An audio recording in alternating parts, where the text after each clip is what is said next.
Welcome guys. Today we're going to be talking about the empirical formula and the molecular formula. Let's go ahead and take this example for example. A sample with molar mass 194.13 grams per mole was found to contain 0.25 grams of hydrogen, 8.0 grams of sulfur, and 16.0 grams of oxygen. Determine the empirical formula and the molecular formula. So how would you go by solving something like this? We know we have 0.25 grams of hydrogen. Or let me write this in a better way. Let's say we have hydrogen, 0.25 grams. Well, we take this 0.25 and we go ahead and we divide it by hydrogen's atomic mass. In this case, it's going to be 1.00794 to be exact. I'm going to go ahead and round it up to 1. Since I'm trying to teach you the concept, let's go ahead and look at sulfur. We have 8 grams of sulfur. 8 grams of sulfur divided by the atomic mass of sulfur. If you look at sulfur, it has the atomic mass of roughly 32.07. We have hydrogen, we have sulfur, and now we will take oxygen. Oxygen has 16.0 grams. We're going to go ahead and divide by the atomic mass of oxygen, which in this case is 15.999994. We will simply write 16.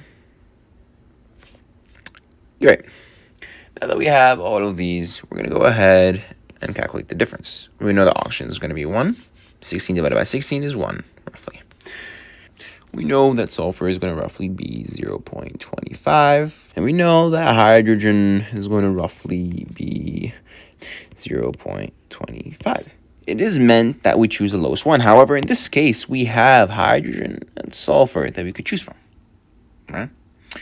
So we will just do 0.25. It just doesn't matter in this case. Let's just say we take hydrogen. Okay, great.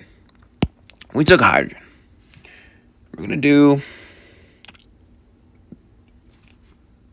0.25, which is hydrogen, divided by the ratio of hydrogen. So over 0.25. This will equal 1. We know 0.25 divided by 0.25 is also going to be 1. And 1 over 0.25 is going to equal 4. And that is it. We have calculated the empirical formula. The empirical formula is going to therefore be, where can we have space right here? Empirical formula is going to go ahead and be H1, S1, and O4. This is an acid, by the way.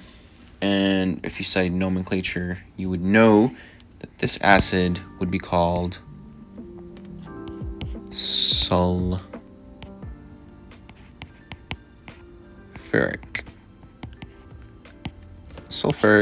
acid.